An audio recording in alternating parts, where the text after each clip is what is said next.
Hello, everyone. I just want to remind everyone that we have our music prompt for today.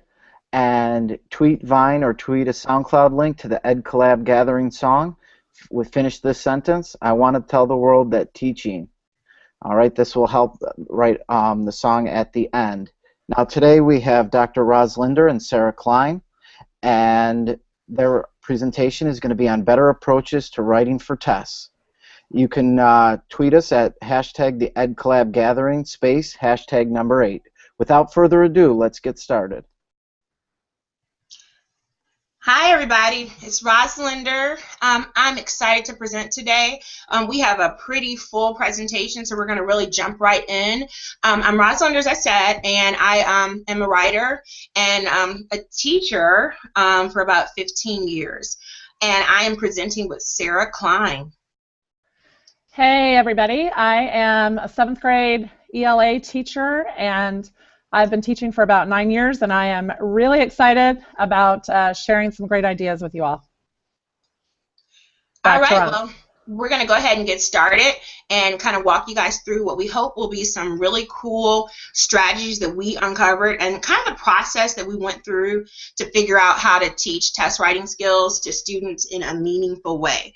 And then we're going to end with a few samples from students and kind of walk you through that. So let's go ahead and get started.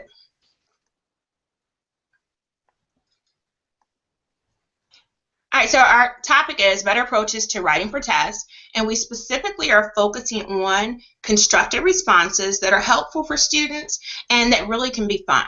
So I want you to think a minute about how you feel about high-stakes tests. If you're anything like me, when you hear that, I skipped something, I'll go back to that, you feel like this. I feel really crazy and I'm kind of worried, and these are some of the things that kind of go through my head. I think about those high-stakes tests and what they mean for our kids.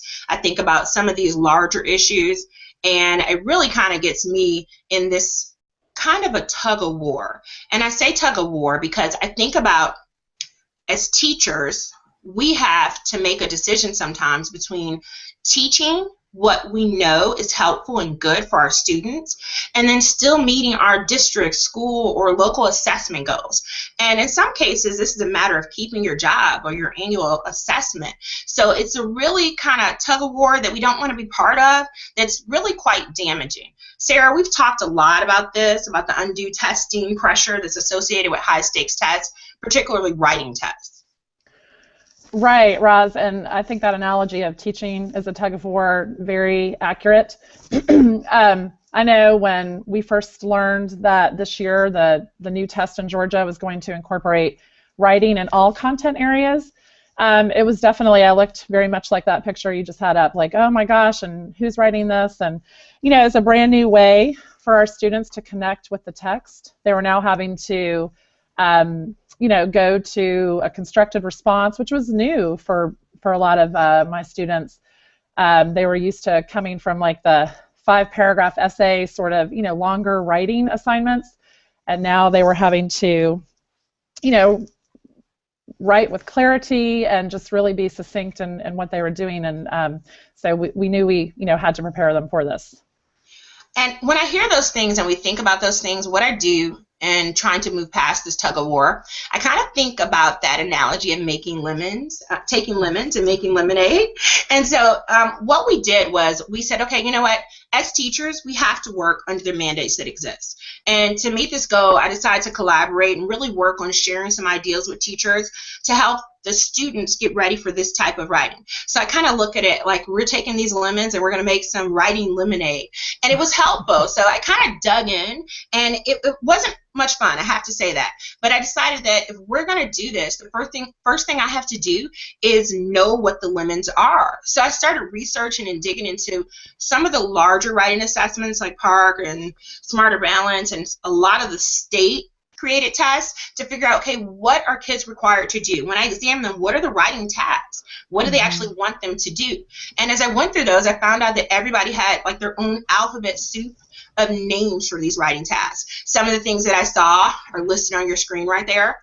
And I had to kind of sort through these. And initially it was really, really stressful. It seemed like, oh my gosh, what is happening? How am I going to help the teachers I work with? Because I work with teachers in so many states. But I actually found there were some commonalities. There were some traits that were pretty common across these different tasks. So I spent about a month just deconstructing those and pulling out, okay, what are students supposed to do? And what you see on your screen, those were some of the commonalities and things that I found kids had to do.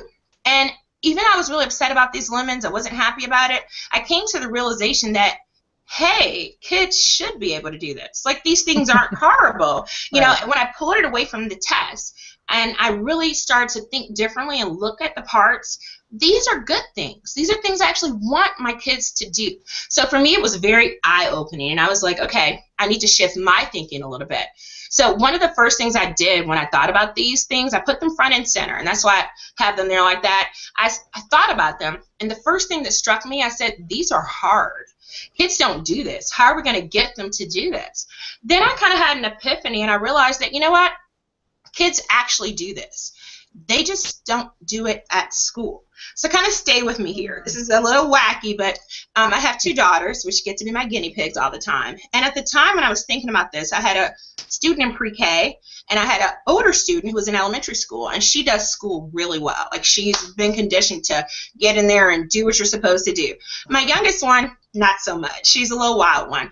And I came to them and I said, you know, guys, you've got to be able to explain what you think, and you've got to be able to elaborate and provide evidence to support what you're saying. So I'm telling them this, and I'm seeing what they're going to do. The little one came to me, and every day she had a new idea and evidence to back it up. And I was just like, wow, this is amazing. My oldest, not so much. She wanted to know, well, how much evidence do we need? And mind you, they're just speaking. They're not even writing anything. How long does it have to be? Do we have to do it every day? I was going nuts. And it kind of led me to that epiphany that, you know what, in school, we really don't ask kids to express themselves and support their ideas and their thinking. If a kid raises their hand and they go, oh, I think the answer is B, and you go, great, tell me about that. Why do you think that? What do? They instantly change their mind. Wait, it must be C. Because in school, we really don't teach them that they should explain and elaborate. Sarah, did you have experiences with that too? Oh, absolutely. I love the example that you gave of when a student gives an answer and we ask them to explain why they got that. They really do. That's one of the first things they start to backpedal, and they think that they're wrong because they're just so conditioned to just giving an answer and that's it. And now we're asking them to explain. And when you talked about that kids do this all the time, when they're talking, they do. And that was one of the things when, you know, we started the constructed response instruction back in August that I kind of brought to the table with them. You know, I was like, listen, you guys do this all the time when you're talking with one another, when you're trying to convince your parents to let you do something, or your teacher, you know, why you should be allowed to turn something in late or whatever. Like, you're able to give me that evidence and that support. Now you're just having to do it in the writing, which was new for them because, again, for so long they've sort of been told how to write. It was like a formula. And, you know, now they're having to kind of branch out on their own, and they just needed that confidence, which is, you know, what we're getting at.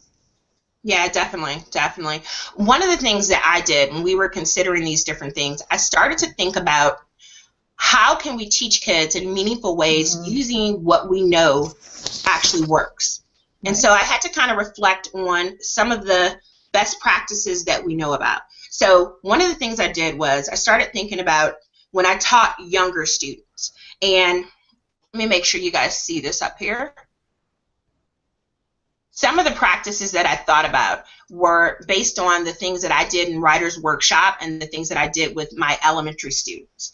And one of the things that I used to do a lot is I built my class around mentor text. There was a lot of modeling. We did think alouds. I wrote with the students. They were immersed in literature. And something happens when they get to upper elementary and middle school and the focus shifts away from fiction. A lot of these things that we know make sense, that we know are best practices, tend to go away. So one of the things I wanted to do when I thought about these constructive responses was think about those best practices and say, how can I use those to teach these kids how to do this? Because I know those things are valid, those things are good.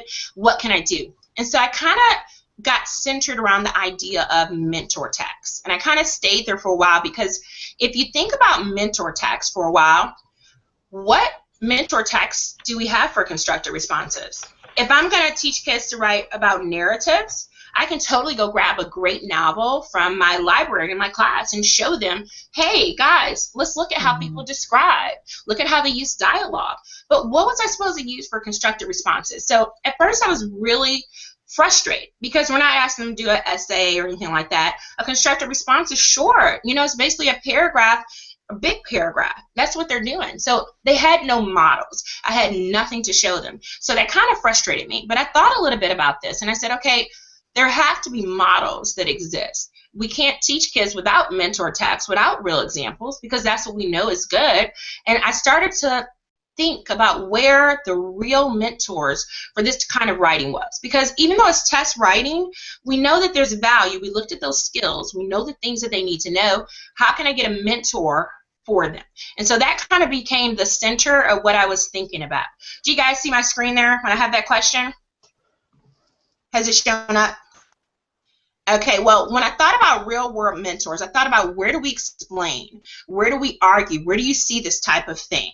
And typically, I see it when I am watching the news, when I read a magazine article, when I'm looking at something in the newspaper, I'm looking at an op-ed. Those are the times when I see those things. So I started really going and trying to collect like a little file. Like, okay, what are they doing? How do they explain things? How do they provide evidence? How are they doing these things? And those really became my mentors for kids. So what I did initially was gather as many sources as possible. And I took these different things and I brought them to my kids. And I said, hey guys, let's take a look at this article. Look how they used evidence. Look how they explained their evidence. And we started gathering moves. That's what I called them. I said, look at what people are doing. And you guys, if you know anything about me, I love anchor charts. Charts is one of my books. I'm all about making a chart out of everything. I think that visual learning is key.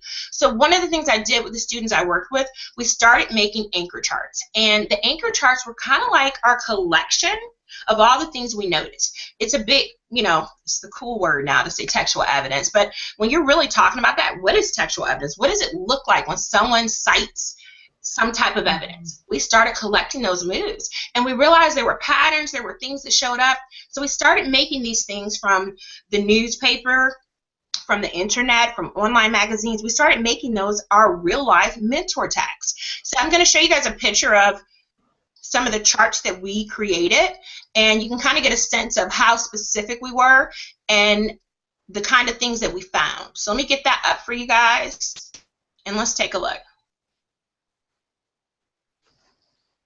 All right, so let's see. Do you guys see that there? It doesn't look like it's showing up there. You gotta love technology, right? When you want to show a picture of something, that's when it gets a little sketchy. Let's see if I can get one up. All right, so basically what we did was we started to make charts, and this is a picture of two charts right there. And we talked about, we started with the basics because it really was how do you share evidence. And a lot of teachers I work with, they kept trying to have kids like do some kind of citation like they were using an APA or MLA manual. And I'm like, these are fifth graders, these are sixth graders. That's not what you do. And we started putting on the Post-it notes what kind of things they were doing. And we started learning from those news articles. We started learning a lot from news clips when they have the breaking news. And so each of the Post-it notes you see here were some of the things that they did. They would say, you know, according to or based on or this describes. Those are all the things they would do. And we noticed patterns. No one got up and said, according to the news, this is what happened, and then moved on. They elaborated. They explained why this mattered. You know, we used to joke about the why does this matter side, and we used to call it the who cares side. Like, who cares? Why are you telling us this? And we saw that that's what those mentors did. And we just kept collecting examples. So that's what that represents there. Our goal at this point was just to see what do these real authors do when they have to do their versions of a constructed response. Mm-hmm. Then we kept building our bank. We noticed, hey, they acknowledged counterclaims. And it was cool because we naturally saw that. And those Post-it notes, we kept putting them up there, the things that they would use. And it got so specific. Like you see the yellow one says on one hand. Why would they know to say that? They wouldn't know that. But we saw, hey, this is something real that authors actually do. And we got really specific with these, but we had some that were general. That's what this next one is. We talked about arguments and op-eds. What were some things that they used? And we saw they dealt with a lot of different things. So our goal was really to build this huge bank of moves. What do real writers do when they have to do this? So it was really powerful. It was really fun, I got to tell you, because we went through these, we pulled them, and after we found these different things, we started to use them.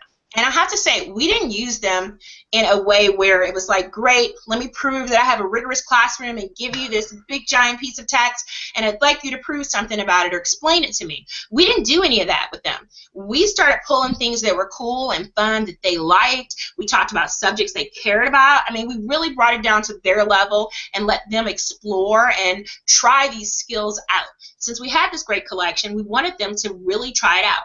And when I say things that were fun, don't take that as a proxy for low level. I think we act as though there are two things that are distinctly different. Either it's rigorous and boring, or it's fun and easy. But it's not. One of the cool things we did, we grabbed Entertainment Weekly. I mean, it's a regular magazine. I was working with fifth graders with that. And we started pulling out reviews and people talking about movies, and the kids loved it because they were talking about something that they cared about. So that was really powerful, and it really, really helped us to have the kids get a chance to practice these different moves, think about what they wanted to do. They got to really use it in an authentic way for them. They weren't telling me about, Shakespeare or something crazy like that that was way beyond their level. They were talking about what mattered to them. So they got this skill practice in a way that they could connect to it. It wasn't this drill and kill. I don't think we even mentioned the word constructed response. It was just like, hey, how do people explain? How do people support their ideas? Let's talk about that. And it got where it was a really fun thing. And so Sarah's going to talk to you a little bit about taking these moves from that level, where we did the fun things that they liked, and we started maybe scaffolding it a little bit less, that gradual release, and we kind of increased the rigor of what they were dealing with. So I'm going to throw it over to you, Sarah, because I know you have some really good examples about how this worked with you. Yeah, so I do, and I want to kind of, before I start to show the student work and what my students did and how they made it, really took ownership of their writing and their learning experiences. I'm in complete agreement with what Roz was talking about as far as when you're first starting this, or even in the middle of it, because sometimes, when you are always giving them a passage to read that they might see on a test or that somebody else has written, from a textbook or something, it's, it can be a little bit overwhelming. So I started with, if you guys know Scope Magazine, like they have great articles that are written for middle school students, and they're fun. I found out who their, the music groups that they like now and that sort of thing, the professional athletes, found articles on them, just things that would really interest the students. And before they knew it, they're writing responses on, I would create the questions, but they're writing responses on things that interest them. And, a couple times, the kids would even say that, oh, this was fun. And, for an English teacher, that really warmed my heart to hear, kids say that writing was fun, because that's oftentimes it's not, because it's been such a labored, task for them. So when we started this and we used those anchor charts that that Roz just showed you all, and looked at what real authors do, I kind of used the analogy of a recipe. And I asked all my students, I said, how many of you have ever cooked anything? And all of them had raised their hand, and we talked about what they had cooked and if they were good at it and that sort of thing. So I talked about me, and I said that I have a really good chili recipe and that I make good chili, and people ask me to make it all the time. And when I first started making that chili, I had to look at the recipe all the time. Like, I didn't remember, what was on there, how much of this, how much of that. But the more I made it, the less I needed to rely on that recipe. And I could add some things if I wanted, or take things out and just, kind of just make it my own. But in the end, it's still chili, right? And so that's how I kind of use that analogy with this writing. Like in the beginning, they're using the ideas from the anchor charts. That's kind of their recipe, and they're using what they're comfortable with. And then the more that they did, the less they needed to rely on that anchor chart, and they could add things that was more, like in line with their voice and that sort of thing. But in the end, you still had a constructed response because, you know, again, it was brand new writing for them. And I don't know about you all, but I know for me as a middle school teacher, whenever you bring up a writing assignment, one of the very first questions is, how many sentences or how many paragraphs, you know, or how many, you know, how long, how many words in a sentence, that kind of thing. And I'll be honest, I'm a teacher who tells them, you know, I don't give limits, you know, until you say what you need to say and say it well. But the good thing about a constructed response is that it is, like Roz said before, it's a paragraph. It's a longer paragraph than what most students, you know, want to write, but it's a paragraph. They have to be, you know, very succinct. They're writing with clarity. But what's good about it is that all students can be successful with this. So you can have your struggling writers, you know, up to your you know, awesome writers who, you know, are going to go on and, you know, have aspirations to be authors and that sort of thing. They all can do this. And if they're using that, you know, recipe from the anchor charts and what real authors do, then it really sets them up for success, which is what we want, and builds that confidence. So I am going to put up some examples of some student work. So we did this probably, I think, about 2 months ago, and everybody read an article. And they had to, and then there was a constructed response. There was also a quiz, so you'll see somebody mentions that just for comprehension. But and then what I had them do, I gave back the constructed response, and I gave them highlighters, and I wanted them to highlight the different, you know, components of a constructed response, what they, you know, thought made it up.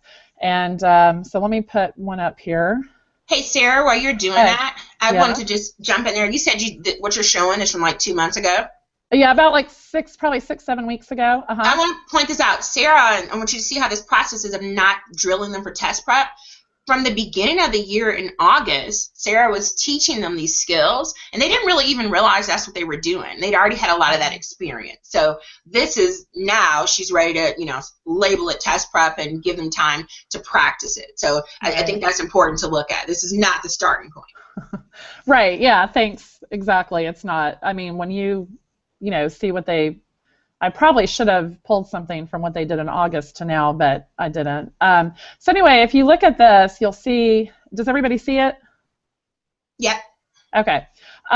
So if you'll notice, so this is her constructed response, and, you know, she really just kind of, you know, took ownership of it. I hate to keep saying that, but that's really what she's doing. Like, she drew this chart down here. She used her, you know, the different colors to kind of differentiate what it is she did. She wrote herself a little note that she had too much, you know, extra information, which I think is great that she was able to make that, you know, that observation that, hey, you know, I'm writing about something that's really not relevant to the question, because, you know, that was one thing we did try to keep them to stay on topic.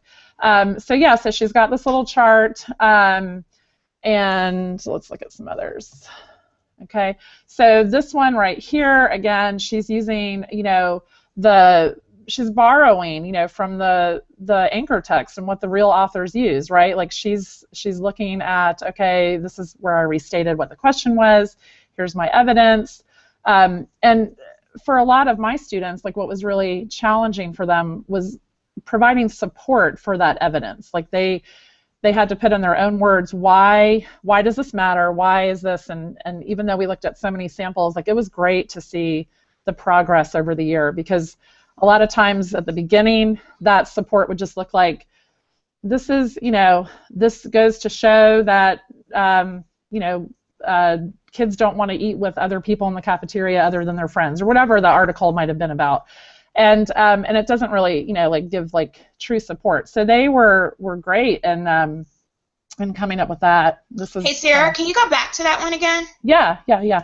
I want to point this out. I'm not even looking at what the kid wrote, but I'm looking at your commentary and their commentary on the side. What I really like here is that this student was able to name what they were doing. Like, this is how I supported it. And I think that's you asking, is this a pro-con? Like, are you doing the pros and cons? Right. I think that's what's powerful, that they're choosing what to put in there, but they are being intentional, which is powerful. That's amazing to see that. Yeah, it is. You're right. Yeah, she totally named what it was that she was doing, and it was great. It was, you know, again, it gave me affirmation as a teacher, to know that, okay, look at what we've done, over the course of a year is good. And of course, this wasn't the only writing we did. So here's another one. Again, he didn't really name it on there, but I forgot to add, one of the other part of the assignment was after they did this, they had to go back and rewrite it and, make it, any kind of revisions if they needed. And then they had to add a reflection that told me what it was that they did differently, what they changed, why they changed it. Again, just really kind of owning it, naming what they did, just really, truly taking ownership of their learning, which is what we want. Being intentional. I think that's very, very intentional, right? Yeah, and aside from, and of course throughout the year, I gave a lot of feedback, but I thought it was important for them to give themselves feedback and just kind of, look at it, because sometimes they look at what the teacher writes and they're like, okay, and don't really do anything with it. But this, making them do it was really, really a good thing. Again, and what I liked about this one, so you can kind of see, she took, these are her different colors to, sort of indicate what it is that she did and, how intentional she was. But she also has a little pattern here that helped her with organization. Oh, I love that. I love that she's found what works for her. Yeah, I see that. You see her repeating it. Oh, that's cool. Yeah, it was great. And so, we took our standardized test this past week for language arts, and that was on Monday and Tuesday.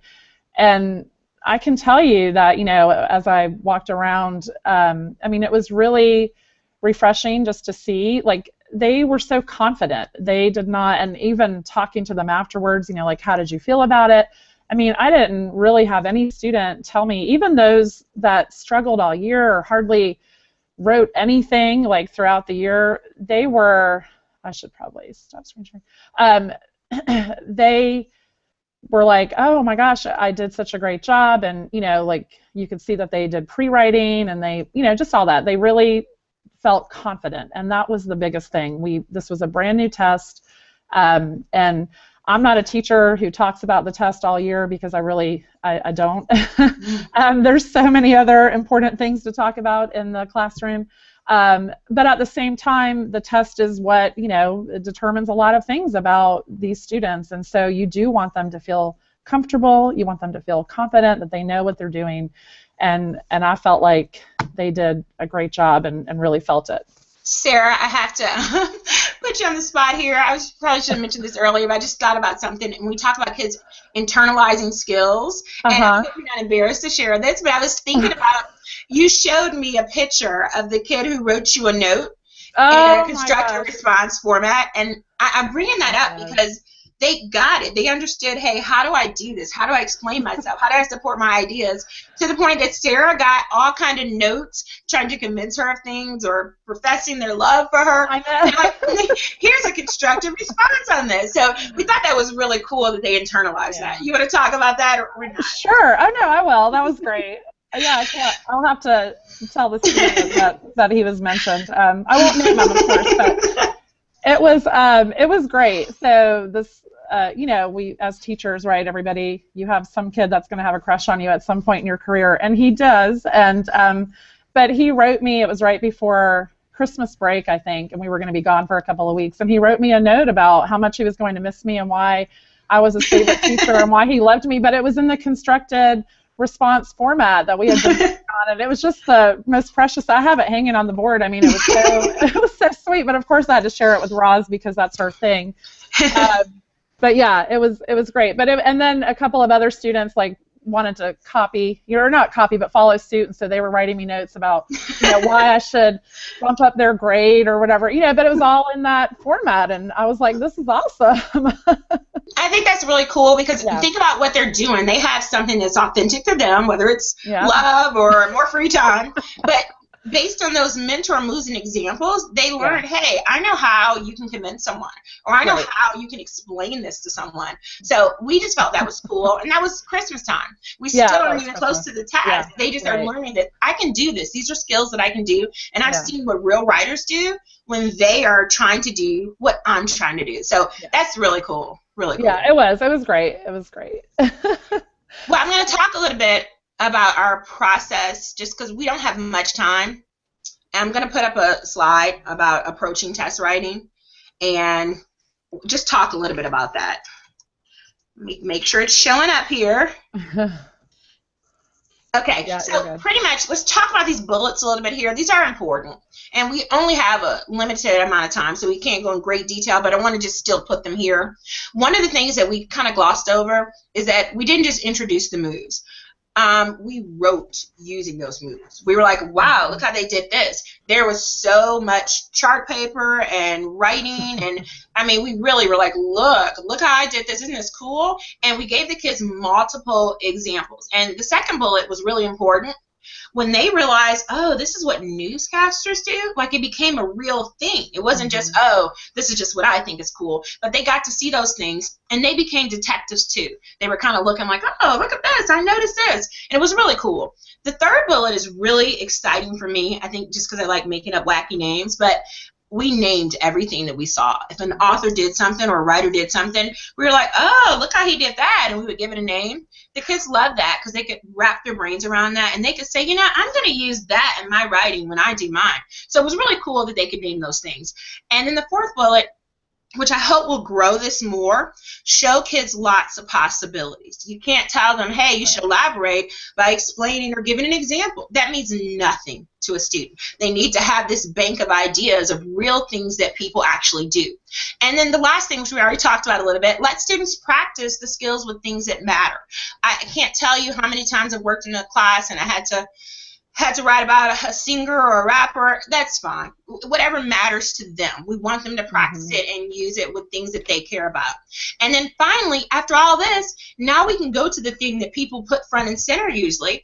Let's apply the skills to these test prep things. And that's a limited small thing. So you're not teaching to the test and drilling and killing your kids all year. But those are the basic tenets that we really try to adhere to. And so we're excited as we look forward to next year, ways to not only tweak it, but to really grow our bank of moves. Like, what else can we find? Like, I'm excited about what that is and how many other directions we can go in. But the whole gist of this is really just making sure that kids have a focus on the skills that they need and that they have examples of what to do with that, and that they see you interact and use those same moves. We did a lot of thinking out loud and wondering, does this make sense? Is this where I want to do this? And it really made the kids comfortable and kind of set them up for success. So really excited about that.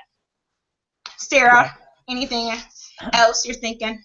No, I mean, I would, say that all of those things are really important. Modeling, of course, I think, probably as teachers, we know this. They have to see it, even if it is something that you've done before or they've done in a previous grade. They still need, we all need refreshers too as adults. And so they need to see that.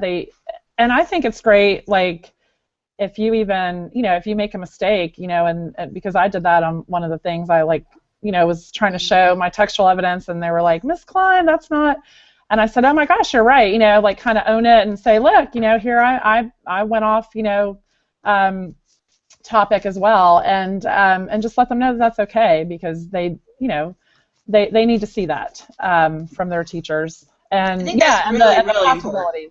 Yes. So giving them those opportunities to write about things that they enjoy is really, really key. But I will say, that test prep at the end is, it's a little bit important also to give them something that they don't enjoy either, because they need to know that it's not always going to be about their favorite athlete. Sometimes those tests are it's not the most interesting reading. So they need to be prepared for that too. So I think what the takeaway for that is, because I'm big on that, like using media, using fun things. I think I kind of visualize a stair step. Like we've got to give them those fun things to learn what they're doing, and then we can give them more challenging things. But I think a lot of times people jump right to the rigor, like, oh, here's the hardest thing ever, but you're skipping the actual instruction and time to practice. And if you take the time to build those steps, then when you get to that top one, it's so it's so much easier. It really is. And to me, I'm really big about working smarter, not harder. Whereas before this, I used to dread tests. Like, test time is coming, great, I have to stop teaching. Whereas it wasn't like that. We were to apply our things that we learned and our skills to the test. And to me, that's how it should be. It shouldn't be school stops, real learning stops, because we got to go ahead and do this thing here that no one cares about. So it made it, I think that's why your kids felt better too. Remember you mentioned they were confident and they were like, yeah, I got this. This is simple. I can do this. So really had a good experience with that. It was great. We tried to stop so we had enough time if anyone had questions or anything like that. So we have about 9 minutes left, and this will be a good time if we have any sort of questions. Would this be a good time for that? Speaking to our hosts here, or are we good? Yeah, no, there was a question, and it was for Sarah.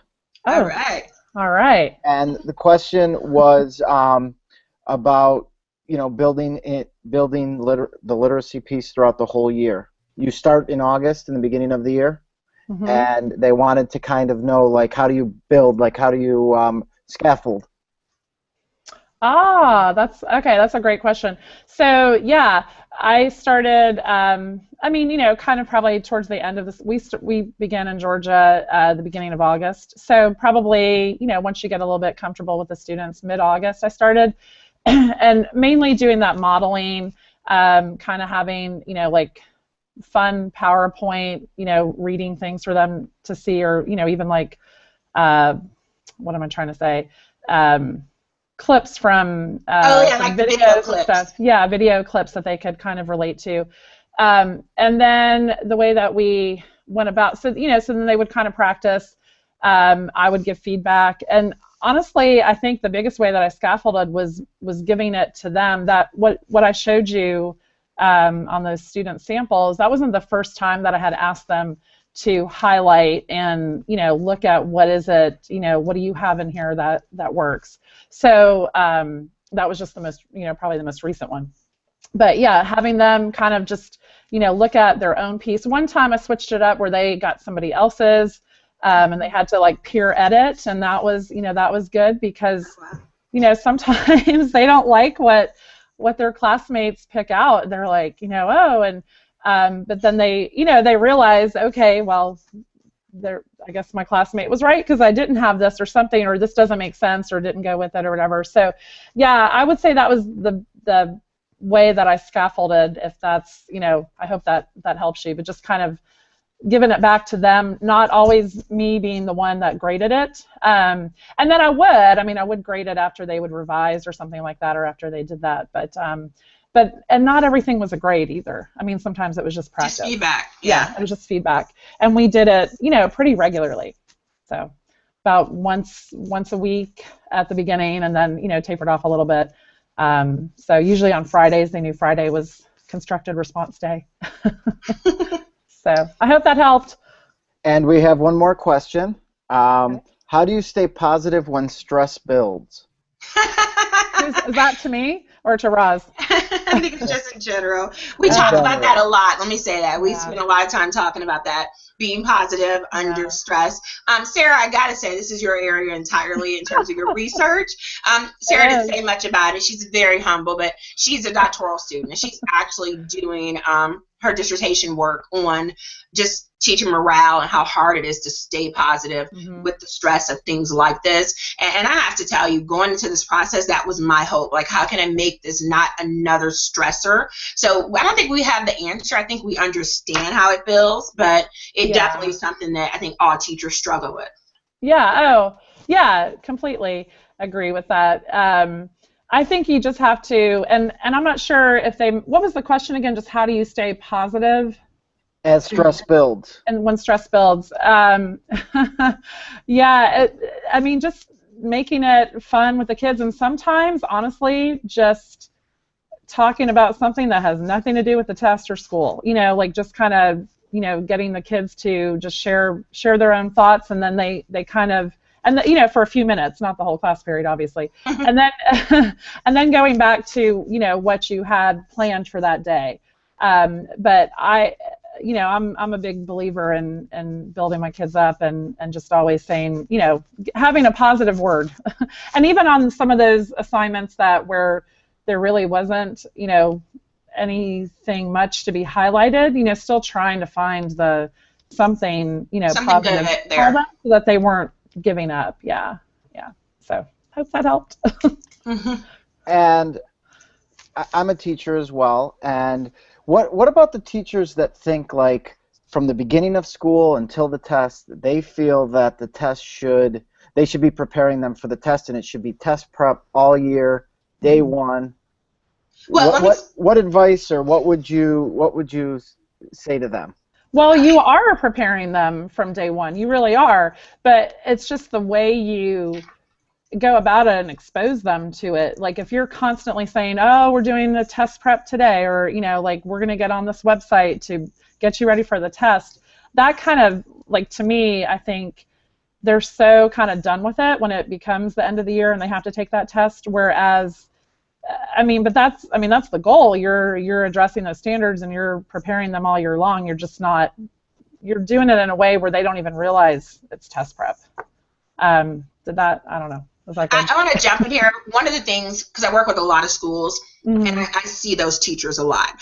One of the things, and it takes all year for it to happen, but I like when the test is over, when we have results back, to say to that teacher, you remember the nightmare year that you had with all the drill and kill? For these results here, look at my results from teaching. And I know that sounds like really crazy, but if we are actually teaching those skills, it's no reason to drill and kill them. Right. I think that those teachers believe that is the only way to do it because they just don't have another way. When I go in and do workshops on this, I always have a teacher who's like, nope, not doing that. We're going to do it this way because we're going to do a worksheet and then another worksheet. But I think when they see, hey, look, kids get this. When, you know, a kid is writing a constructed response to declare their love for their teacher, they get it.